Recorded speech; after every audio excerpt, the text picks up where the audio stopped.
Welcome, dear listener, to The Blackest Sheep, your sanctuary for the sinister and the spine-chilling. Here we delve into the dark realms of horror, where the unseen lurks and the unimaginable becomes reality. Today we journey through the realms of the macabre with a classic tale of dread and despair. This is The Raven, penned by the master of Gothic literature, Edgar Allan Poe. Once upon a midnight dreary, while I pondered, weak and weary, over many a quaint and curious volume of forgotten lore. While I nodded, nearly napping, suddenly there came a tapping, as of someone gently rapping at my chamber door. "'Tis some visitor," I muttered, tapping at my chamber door. Only this and nothing more. Distinctly I remember it was in the bleak December, and each separate dying ember wrought its ghost upon the floor. Eagerly I wished the morrow, vainly I had sought to borrow from my books a cease of sorrow, sorrow for the lost Lenore, for the rare and radiant maiden whom the angels name Lenore, nameless here forevermore. And the silken, sad, uncertain rustling of each purple curtain thrilled me, filled me with fantastic terrors never felt before, so that now, to still the beating of my heart, I stood repeating, "'Tis some visitor entreating entrance at my chamber door. Some late visitor entreating entrance at my chamber door. This it is, and nothing more." Presently my soul grew stronger, hesitating then no longer. "Sir," said I, "or madam, truly your forgiveness I implore. But the fact is I was napping, and so gently you came rapping, and so faintly you came tapping at my chamber door, that I scarce was sure I heard you." Here I opened wide the door. Darkness there and nothing more. Deep into that darkness peering, long I stood there, wondering, fearing, doubting, dreaming dreams no mortals ever dared to dream before. But the silence was unbroken, and the stillness gave no token, and the only word there spoken was the whispered word, "Lenore?" This I whispered, and an echo murmured back the word, "Lenore." Merely this, and nothing more.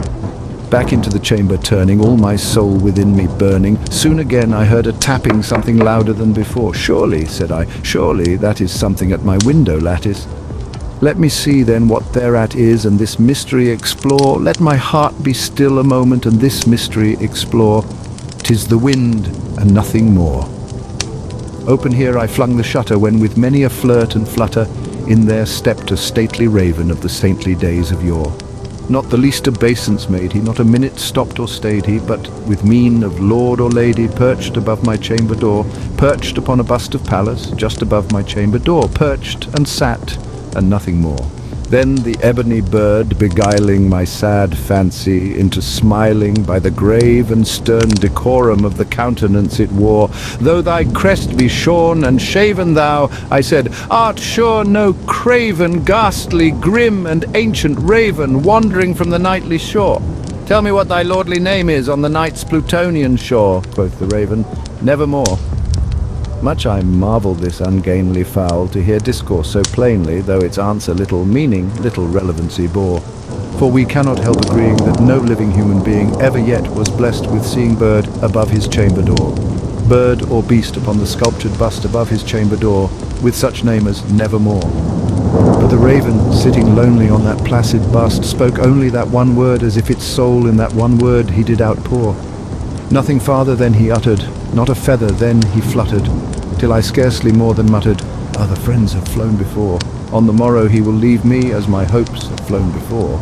Then the bird said, "Nevermore," startled at the stillness broken by reply so aptly spoken. "Doubtless," said I, "what it utters is its only stock and store, caught from some unhappy master whom unmerciful disaster followed fast and followed faster, till his songs one burden bore, till the dirges of his hope that melancholy burden bore of never, nevermore." But the raven still beguiling all my sad soul into smiling, straight I wheeled a cushioned seat in front of bird and bust and door. Then upon the velvet sinking I betook myself to linking fancy unto fancy, thinking what this ominous bird of yore, what this grim, ungainly, ghastly, gaunt and ominous bird of yore meant in croaking "Nevermore." This I sat engaged in guessing, but no syllable expressing to the fowl whose fiery eyes now burned into my bosom's core. This and more I sat divining, with my head at ease, reclining on the cushion's velvet lining that the lamplight gloated o'er. But whose velvet violet lining with the lamplight gloating o'er she shall press, nevermore, Then methought the air grew denser, perfumed from an unseen censer swung by seraphim, whose footfalls tinkled on the tufted floor. Wretch, I cried, thy God hath lent thee, by these angels he hath sent thee respite. Respite and nepenthe from thy memories of Lenore. Quaff, oh quaff this kind nepenthe, and forget this lost Lenore. Quoth the raven, nevermore. Prophet, said I, thing of evil, prophet still, if bird or devil. Whether tempter sent, or whether tempest tossed thee here ashore, desolate yet all undaunted on this desert land enchanted, on this home by horror haunted, tell me truly, I implore, is there balm in Gilead? Tell me, I implore, quoth the raven, nevermore. Prophet, said I, thing of evil, prophet still, if bird or devil, by that heaven that bends above us, by that God we both adore.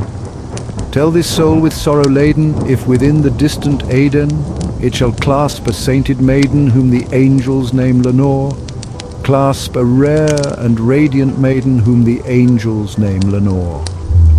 Quoth the raven, nevermore. Be that our sign of parting, bird or fiend, I shrieked, upstarting, get thee back into the tempest and the night's Plutonian shore. Leave no black plume as a token of that lie thy soul has spoken. Leave my loneliness unbroken. Quit the bust above my door. Take thy beak from out my heart, and take thy form from off my door. Quoth the raven, nevermore.